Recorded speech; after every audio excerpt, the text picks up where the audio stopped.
Hello दोस्तों, आप लोगों का मेरे यूट्यूब चैनल में स्वागत है। आई होप आप लोग अच्छे होंगे, मस्त होंगे, स्वस्थ होंगे।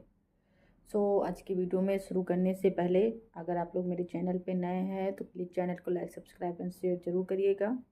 और आज की वीडियो है, बस जो वीडियो मैंने कल पे जो ख़त्म किया था बस उसी को आगे बढ़ाते हुए, ये भी बस child care, over parenting, parenting, love, care, support, सारी चीज़ों से रिलेटेड है। जैसा कि मैंने आपको कल भी अपनी वीडियो में बोला था कि मेरी ऑफलाइन क्लासेस काउंसलिंग की चलती हैं। अगर आप लोग भी मेरे से कनेक्ट होना चाहते हैं, अगर आप लोग मेरे से जुड़ना चाहते हैं तो प्लीज़ आप लोग मुझे डीएम करिएगा, कमेंट करिएगा, तो मैं आप लोगों को अपना नंबर दे दूँगी या व्हाट्सअप कनेक्ट कर लूँगी, जैसा भी आप लोगों को अच्छा लगे। अगर आप लोगों को ये वीडियो पसंद आती है तो ज़रूर बताइएगा। अगर आप लोगों को इस वीडियो में और भी कुछ देखना है तो वो भी मुझे ज़रूर बताइएगा।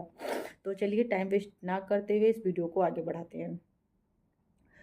तो जैसा कि मैंने कल आप लोगों को बताया था कि जहाँ पर कुछ ओवर पेरेंटिंग होती है वहाँ पे बहुत अच्छे माँ बाप भी हैं जो अपने बच्चों को बहुत अच्छा केयर करते हैं, बहुत अच्छे से रख रहे हैं, बहुत ज़्यादा डिसिप्लिन में हैं। बच्चे कम ही एज में बहुत ज़्यादा समझदार हैं, बहुत कुछ है।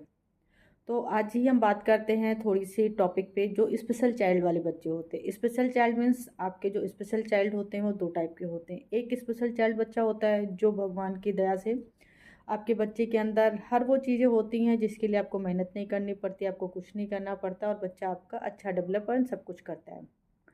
लेकिन दूसरे टाइप के वो स्पेशल चाइल्ड होते हैं, उनके लिए क्या है, उनको आपको हद से ज़्यादा मतलब 100 नहीं 200%, 300% इफर्ट करना पड़ता है, जिससे आपका बच्चा, कोई कोई बच्चे जैसे जो चल नहीं पाते हैं, किन्हीं को स्पीच थेरेपी की ज़रूरत है, किसी को पोलियो की प्रॉब्लम है, किसी को बैकबोन में प्रॉब्लम है, बहुत सारे ऐसे केसेस हैं जो आजकल चल रहे हैं ऑल ओवर वर्ल्ड में। मैं केवल इंडिया की बात नहीं कर रही हूँ। अगर मैं आपको पर्टिकुलर मैं स्पेशल चाइल्ड की बताऊँ तो शायद अगर मैं 100 आउट ऑफ 20% बच्चे हैं जो स्पेशल चाइल्ड में हैं। तो मैं आज उन्हीं बच्चों के लिए बात करूँगी कि अगर उन उस टाइप के बच्चे किसी भी पेरेंट्स के पास हैं तो प्लीज़ आप लोग डीमोटिवेट नहीं होइए, क्योंकि जितना ही आप डीमोटिवेट होंगे बच्चों के ऊपर उतना ही इफेक्ट आएगा। क्योंकि अगर आप डिमोटिवेट होंगे तो आप बच्चों की केयर नहीं कर पाएंगे, आपको अंदर ही अंदर कहीं ना कहीं ये लगेगा कि शायद ऐसा नहीं होना था, क्या गलती मैंने कर दी कि भगवान ने ऐसा किया। तो ऐसा कुछ भी नहीं होता है, एक्सपेक्टेड है कि हाँ चलो वो चीज़ें होती हैं, थोड़ी सी प्रॉब्लम होती हैं, जैसे और भी बच्चे हैं। आप लोगों को भी लगता होगा कि नहीं मेरा बच्चा भी खेले कूदे, लोगों से बातें करे, सब कुछ हो। पर ठीक है, भगवान किसी किसी को वो चीज़ें देता है कि जिनके अंदर वो कैपेबिलिटी होती है, भगवान को भी लगता है कि हाँ वो कैपेबल हैं जो अपने बच्चों की केयर इस कंडीशन पे भी कर सकते हैं। क्योंकि मैं आपको बताऊं, ऐसे ही मेरे अपने ही घर में ये केसेस हुए हैं कि मतलब कुछ ऐसे दूर के रिलेटिव्स हैं, उनके दोनों बच्चों की डेथ हो चुकी है। 5 साल तक दोनों बच्चे बहुत अच्छे थे, 5 साल तक दोनों बच्चे खेलते थे, कूदते थे, सब कुछ करते थे। जब बड़ा हुआ, 5 साल के ऊपर का हुआ, तो उसको पहले चलने में प्रॉब्लम आई, फिर उसको बैठने में प्रॉब्लम आई, फिर उस करते करते फिर वो ऑन बेड हो गया।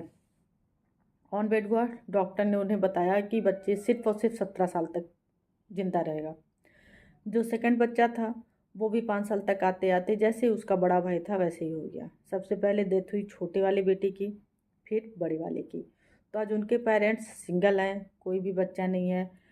उनकी माँ जो 17 साल तक उतने बड़े बच्चों को नहलाना धुलाना, पोटी साफ करना, खाना खिलाना, दिन नहीं देखना, रात नहीं देखना, फिर आप ये सोचो कि उन पेरेंट्स के ऊपर क्या बीत रही होगी। तो इसीलिए आप ये सोच के चलो कि, जबकि ऐसा भी नहीं कि उन्होंने दवा नहीं कराई, शायद ही कोई डॉक्टर, कोई हकीम, कोई वैद्य दिल्ली, मुंबई, कलकत्ता सब कुछ था। बट क्या हुआ कि अगर उस बीमारी की वजह से अगर आपके घर में कोई लड़की पैदा हुई होती तो वो बच जाती। लड़का था इसलिए नहीं बचा। क्यों? क्योंकि वो उनके जीन में जेनेटिक थी, उनके नानी के पास थी, उनकी मदर के पास थी।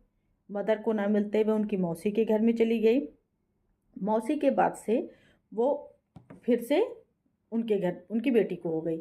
तो बहुत सारी ऐसी चीज़ें होती हैं कि मतलब जो आप बिलीव नहीं कर सकते हो, जैसे आपका शुगर हो गया, जैसे आपका बीपी हो गया, थायराइड हो गया, ये सारी चीज़ें आपकी जेनेटिक होती हैं। कोई ये नहीं कह सकता है कि हाँ हमारे पेरेंट्स को है तो हमें नहीं होगी।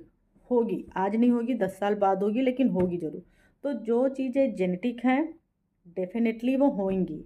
ठीक है, तो बस उसके लिए प्रिकॉशंस क्या रखना होता है कि अगर आपको लगता है कि आपके ओवरऑल पूरे फैमिली में कहीं भी कुछ ऐसे केसेस होते हैं, तो आप उनको, जब भी आप प्रेग्नेंट होते हैं तो प्रेगनेंसी के समय ही वो सारी चेकिंग करा लें, क्योंकि आजकल साइंस इतना डेवलप कर गया है, विज्ञान इतना आगे हो चुका है कि जिससे आप लोग सारी चीज़ों को पता कर सकते हैं, और उसका पहले से ही आप मेडिकल करा लो हर एक चीज़ें। और जब आप प्रेगनेंसी के बाद जब बच्चा पैदा हो जाता है उसके बाद आप बच्चे का होल बॉडी चेकअप करा लो, तो उससे क्या होगा ना कि आपको पहले से ही वो चीज़ें पता चल जाएंगी। लेकिन अगर आप उस चीज़ के लिए डिमोटिवेट हो जाओगे, किसी चीज़ के लिए आप, नहीं ऐसा नहीं हो सकता, वो नहीं हो सकता, ये नहीं कर सकते, ये करना था, वो नहीं करना था, बहुत सारी ऐसी चीज़ें हैं कि जो आपको नहीं करनी थी बट हो रही हैं, तो बस वो आप ये समझ के चलो कि भगवान ने आपको उसके लिए चुना है, इसलिए वो हो रही हैं।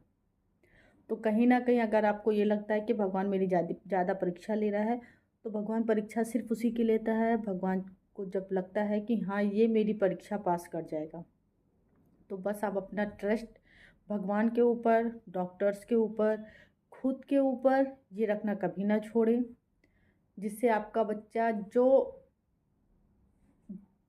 भगवान ने चाहा, तो जो आप काम आपको लगता था कि जो 90 दिन में, 100 दिन में, 120 दिन में, 4 साल, 5 साल, 10 साल में मे भी हो सकता है ना हो पाए, लेकिन अगर आप उस चीज़ों के ऊपर बिलीव, विश्वास और हर एक चीज़ करोगे, तो क्या पता है कि आपका बच्चा 3 से 4 महीने में सही हो जाए। 100% की कोई श्योरिटी नहीं होती है, क्योंकि उस बच्चे की किस्मत में लिखा है वो सिर्फ ऊपर वाला जानता है। हमारा काम है सिर्फ उस चीज़ को करना, 100% देना, 200% देना, जितना हमसे हो पाएगा। ठीक है, तो आज की वीडियो में सिर्फ सिर्फ और सिर्फ इसलिए कि आप अपने बच्चे को, अगर कहीं ना कहीं कुछ बच्चे ओवर पेरेंटिंग करते हैं पेरेंट्स, और कुछ पेरेंट्स बहुत अच्छे से रखते हैं, तो उन सारे बच्चों में भी अंतर होता है। बहुत सारे पेरेंट्स क्या बोलते हैं कि मुझे बार बार अपने बच्चों के लिए सॉरी बोलना पड़ता है, ये करना पड़ता है, वो करना पड़ता है। It's okay.